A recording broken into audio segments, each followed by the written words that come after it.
visibility is great. It's for being seen, but no one's trying to be recognized. No one's trying to stand out. When someone hears your name and immediately knows what you do, who you help, why you're different, what you stand for, that's when people start to trust you. That's when they start to know you. That's when they start to like you. That's when you start getting clients and referrals and the speaking gigs. And that's when opportunities happen.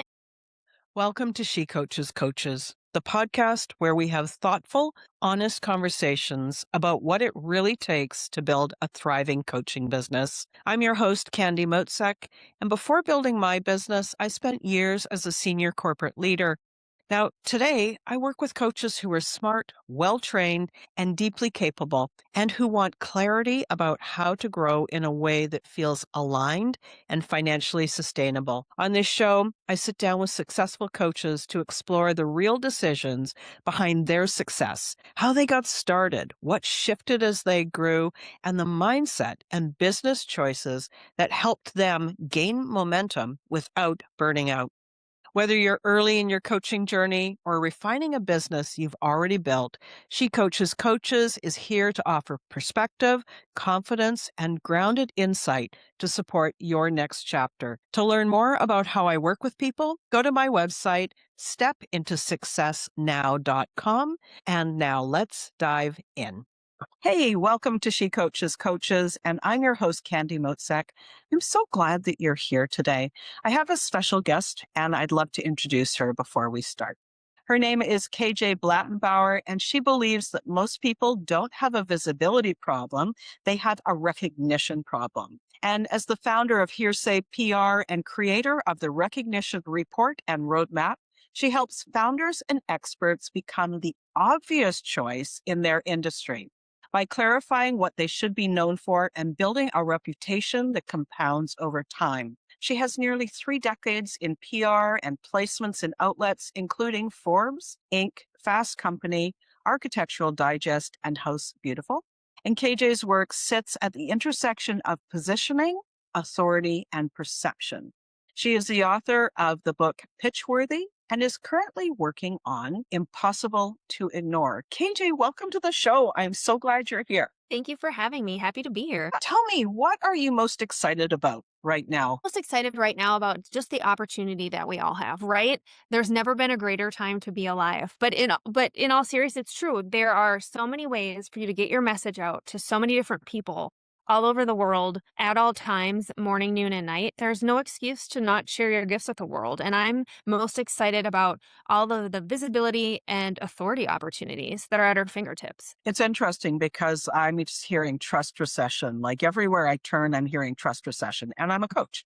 So as a coach, my job is to shift my perspective to where is it a problem? Where is it just perhaps a misperception?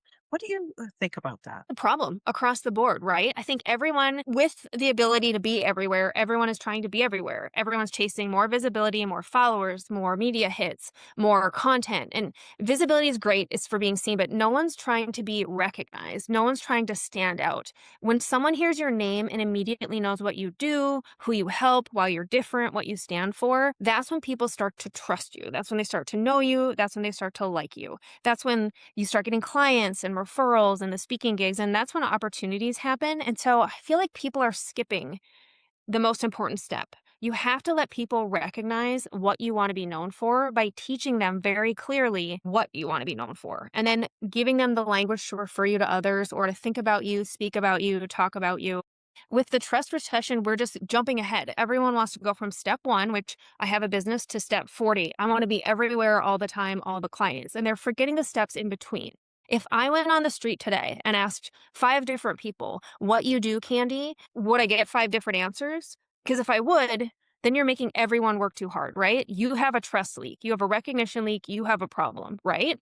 And I'm using you as my example, right? I'm Right. sure that you don't. But the most successful people I've worked with, they're not the smartest people in the room. They're not the most experienced. They're not even the most visible people out there, but they're always the easiest to describe. The goal isn't to become famous or be everywhere or burn yourself doing it. It's to be obvious, the obvious choice, the clear choice, the choice that people can say in one sentence, one breath, here's Candy, and here's what she does. Or you need to talk to Candy, and here's why. And it should be succinct across the board. And I think that right there will set you apart from every other coach in the industry, expert in your industry, and it'll eliminate any trust recession issues you personally are experiencing. So there are so many coaches out in the world right now. Some of them are highly successful, some not so much. Some are just teetering on that edge to, whether they shut the doors on their business.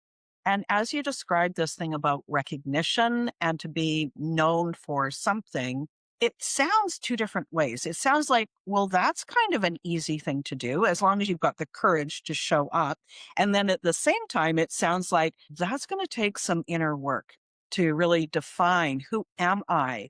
Who am I in this moment? What do I want to be known for? And a place of decisiveness. So when you work with your clients, what's the challenge that they have when they're coming to this? What do I want to be known for? Well, I think the number one challenge is they've never thought about it.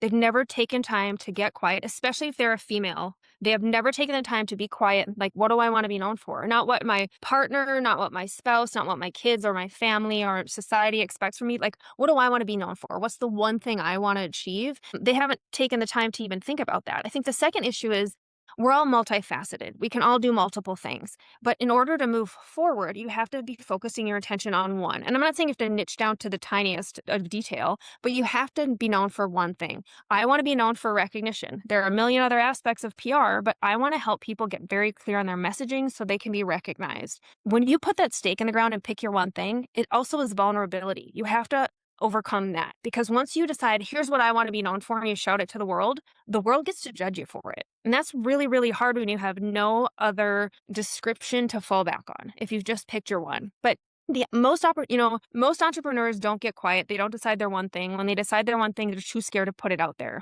And they keep adding services, audiences, credentials, messaging because they're afraid of being pigeonholed. But the irony is that being specific is what creates the opportunity for you.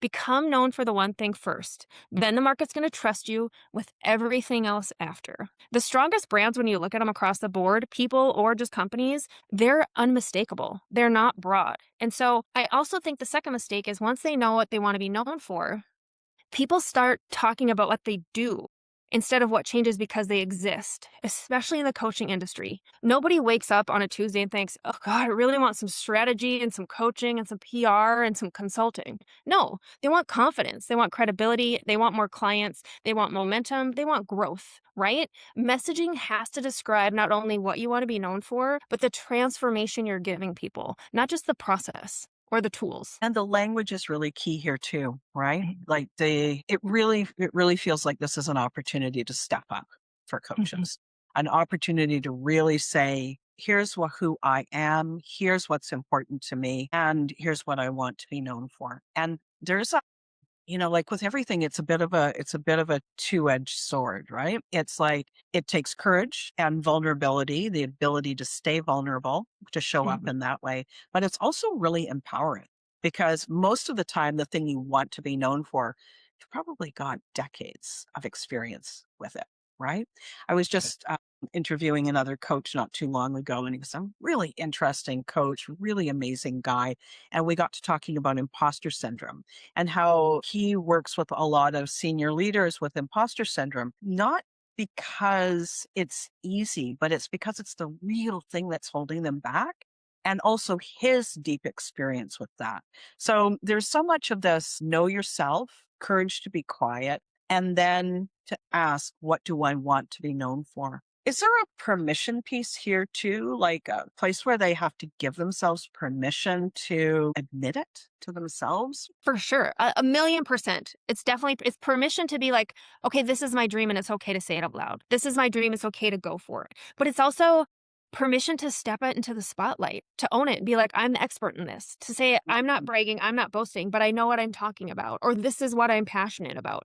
We are taught to be seen and not heard. We're taught when we want to gush about what we're doing or share our wins, it's boasting or it's bragging. We especially if you're a woman, are taught to stay in your box. Like, this is where society wants you. Don't shine your light too bright because you'll make others feel dim. You can rise, but there's the glass ceiling. There's all sorts of rules that are placed on you, right? And most of them are just in our heads. We place them on ourselves because we're a little bit scared, right?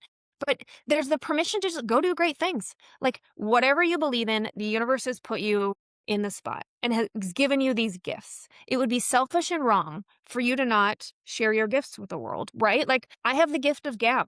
I'm from a small town. I learned very early on how the rumor mill works, how to spin stories in your favor. I'm fascinated with recognition and perception, how one person takes off and another one doesn't. I have studied it for 47 years. Like most kids study baseball cards or stats or some other thing, fascinated by it. My mind is always working on it.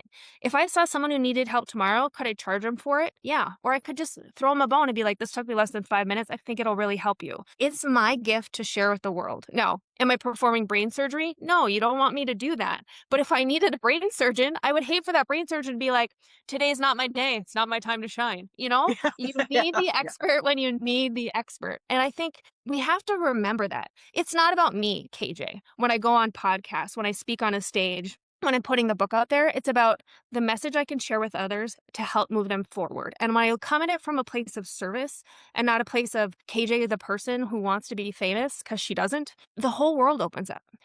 When you know what you want to be known for, a confidence comes with that, right? As soon as you start putting yourself out there, it's like a muscle. You do it once, uncomfortable. You do it twice, still a little uncomfortable. You do it a couple times, just like going to the gym. You get into the habit, you get into the routine. Pretty soon, you're just throwing everything out there, sharing your gift with the world, and the world's a better place. I love that. That's so much fun. I would love to hear a success story. Somebody that came into your world and they were kind of the oatmeal version of who they could be. And then what was possible for them? Yeah, sure. I just had one 2 weeks ago, and I'm very excited about her success so far. One of my favorite things to do with people, they come to me and they think they need more PR. They need press, they need more attention, they need the cover of Forbes, and they need it now. Or they need speaking gigs like tomorrow. But they haven't gotten clear on what it is they want to be known for. People don't even know how to describe them. They can't even fill out my form when I ask, what do you do? How do people refer you when you're not in the room? And for me, everyone else is like, that's a huge red flag. And I'm like, this is open field. This is going to be amazing. So we do a messaging session. I recently did a messaging session with an 8-figure founder. She has an amazing CPG advertising agency. She couldn't be doing better. She hosts these dinners on the side. No one knows she exists. Her business could be doing double on both ends, both businesses of what they're doing, but also like her story is amazing. She should be an inspiration for other people. And she should also be getting recognition for her work. We sat down for a day. I worked on her messaging, sent her the messaging kit, told her, change your bios, make sure across the board when someone Googles you, all your messaging reflects what we just did.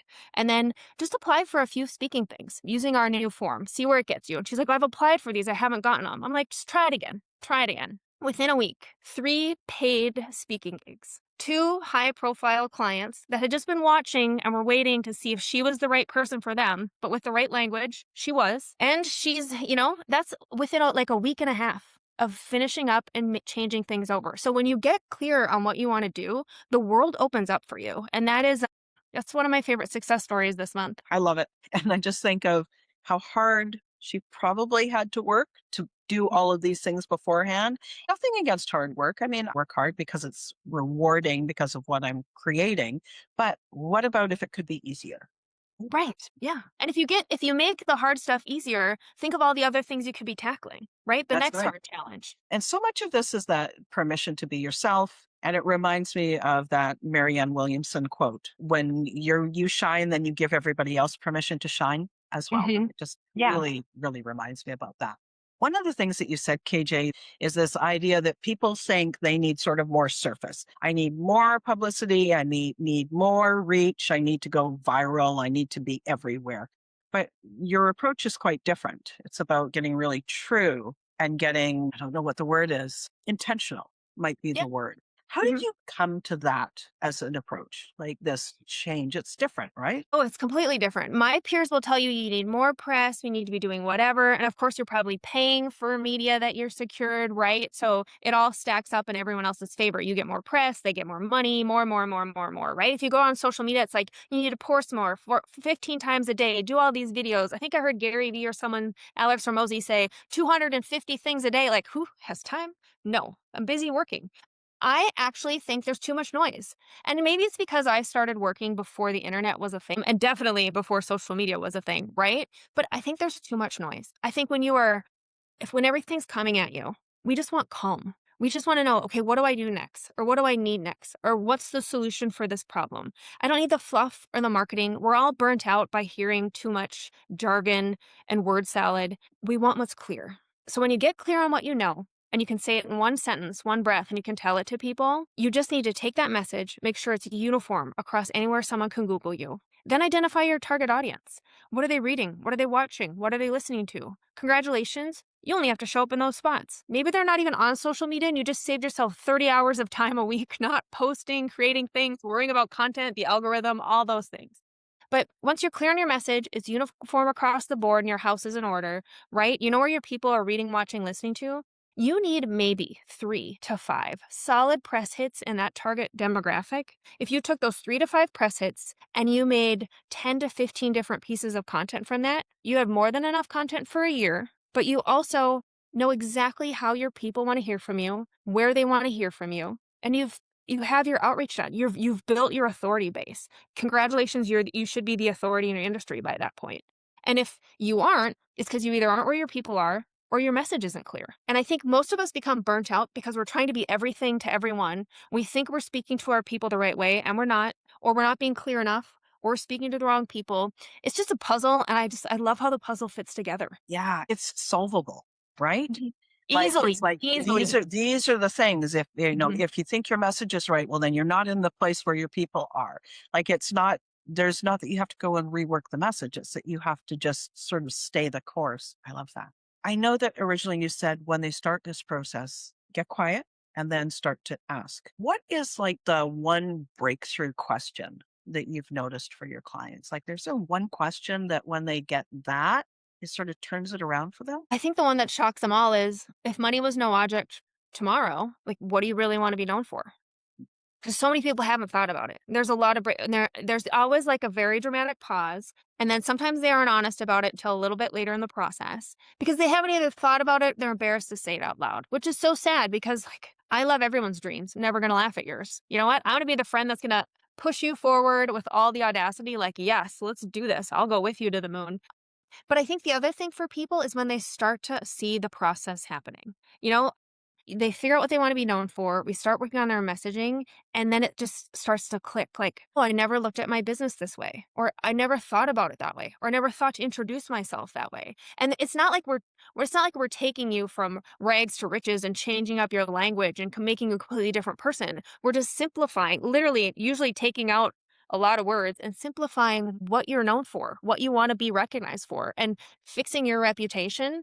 It can I mean, it sounds corny, but it literally can change lives. It's the difference between 0 to $50,000 in a business and 50,000 to 6, 7, 8, or 9 figures. I love the story that you shared earlier. Now, that's a business success story, which is Mhm. awesome. What about a story where it transformed how someone saw themselves? Like, to me, I always see that business and personal development go hand in hand, right? Like how we Mhm. see ourselves, how we feel about ourselves, all the things that we overcome.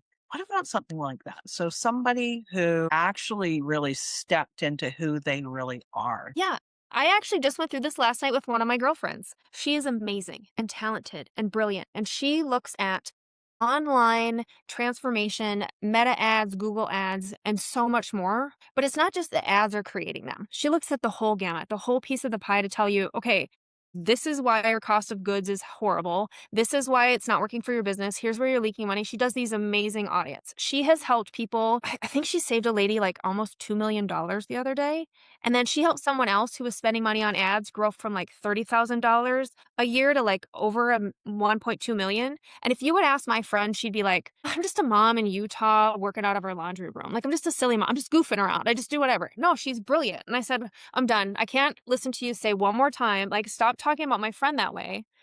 We're going through this exercise. So I put her through my messaging exercise. I turned it over to her yesterday and she called me hyperventilating and she said, I'm smart, like all these things you're saying, but I never realized I was smart. She's like, these messaging kits have to come with therapy. She's like, I'm not ready to address how amazing I am. And I'm like, well, get used to it because this is who you are and this is how we're putting you forward. And she's like, I've achieved all these things. And I'm like, I know you have. I'm your friend. I've watched you do it. Like, I wrote the report, like, none of it's made up. It's all true. And it's amazing to see people when they finally see themselves how others see them. how they step into their greatness, how they own we all know we're good, we all know we're smart, but we're all trying, right?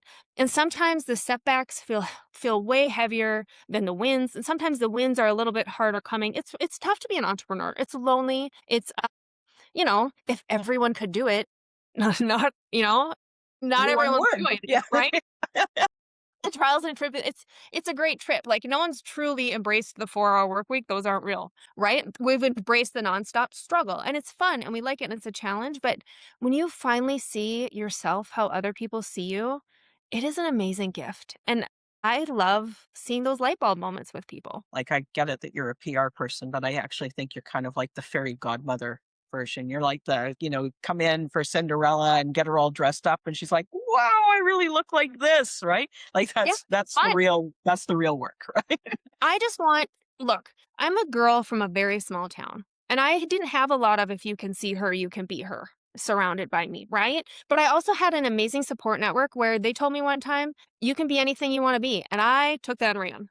And I want everyone else to feel that way. I don't want you to feel held down by your corporate job that you hate. I don't want you to continue doing something that serves you and might be good if it could be great, right? Go chase your dreams, go try. Because at the end of time, I want everyone I know to be like, hey, remember when we tried that thing? And then we laugh because it's a failure. Not like, oh, I wish I would have tried and have tons of regrets, right? Oh, And yeah. so it's just owning up to it. Everything makes a great cocktail story in hindsight. Whether it's a win or a loss, it's still a lesson and it's worth a laugh. Totally.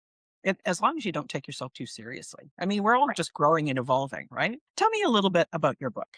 I know that you've Um, got one and you're working on another. So, like, talk about the first one and then what's that next one going to be? Sure. So, Pitchworthy is a DIY PR book. It walks you through everything I've learned in nearly 3 decades of public relations: how to describe your business, your brand words, how to put it all together, how to write pitches, what to do when you feel rejection, if the trolls come for you, how you handle it. Literally every single thing you'd ever need to know about PR is in the book. It was so popular, 2 weeks later, we put out the workbook version. So, DIY book is pink, workbook version is white, and it walks you step through step every single exercise I do with my clients to build a strategic PR plan. So those are the Pitchworthy books. It's Pitchworthy and Pitchworthy the workbook, conveniently.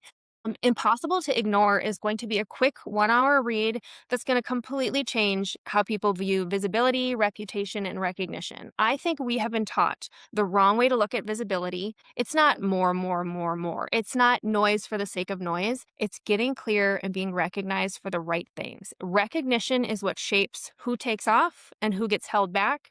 And I think we're teaching people the wrong thing. And so Impossible to Ignore is going to be just less than 100 pages of knowledge bombs. Cool. And it's going to be so the work they do with Pitchworthy or with you personally, then they can read the second book.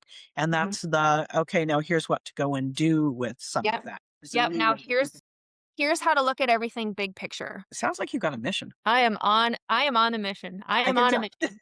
I think, I'm so tired of seeing people be held back because they're unsure, or they don't know how to talk about themselves, or they're stumped and they don't know what piece of the puzzle needs to fall next or to move around. And I think it's really simple when you take a step back and look at it as a whole. There are easy things you can do. And from a public relations standpoint, outside of buying my PR book or hiring a publicist, those are free channels. You're borrowing someone else's third party seal of approval, going on a podcast, being in a newspaper, being on television, those sorts of things. Why would you not use the free channels before you're spending all the money in the world on the expensive ones? I would love to hear, just before we wrap up, what's your one sentence that you came up with? I mean, you and I have spoken a little bit, but like, what's your one sentence? Well, I help remarkable people become impossible to ignore. I love it.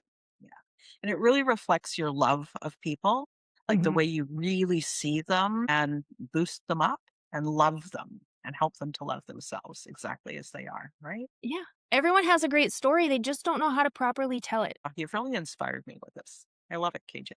Thank you. I would love people to hear how they can find out more about you And do you have a free resource that you can share with the listeners too? You can hear more about me. My website is Hearsay PR, HEARSAYPR.com.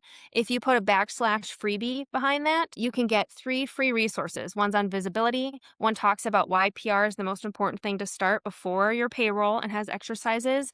And another one is just kind of a checklist if you're ready for press or not. Just so before you put yourself out there, make sure you have all of these things in a row so all of your efforts go the furthest. But those are the 3 freebies I have. Excellent. And they've also learned how to get in touch with you. Go to your website. How else can they get in touch with you? You can follow me on Instagram at KJ Blattenbauer or find me on LinkedIn, KJ Blattenbauer. Thank you so much for joining me. And just before we wrap up, is there one thing that you would love to share with the listeners that just hasn't been said yet? Yeah, visibility is not vanity. Step into the spotlight and share your gifts with the world. Make sure you have it down to one sentence they can clearly understand, but also that the second you leave the room, they can clearly articulate it. Like, who was that? And then they can say your sentence, right? That's all you need. One sentence they can say in one breath. They're going to remember you. Thanks so much. All right, everyone. Thank you so much for joining us on this episode. It was a great conversation. Go and grab KJ's book, do the work, figure out your one sentence, go to her website, download that freebie, and get into her world. Thanks for joining us, and I hope you have a wonderful day. We'll speak to you soon. Thanks so much for listening to this episode of She Coaches Coaches. If this conversation resonated, take a moment to reflect on what stood out and how it connects to where you are right now. Coaching businesses grow through clarity and thoughtful choices, not pressure or hustle. If you'd like more support, you can learn more at stepintosuccessnow.com. I'll put the link in the episode notes. And if you found this episode helpful, I'd appreciate it if you would share it with a peer or colleague who would enjoy it as well. I appreciate you being here. Have a great day.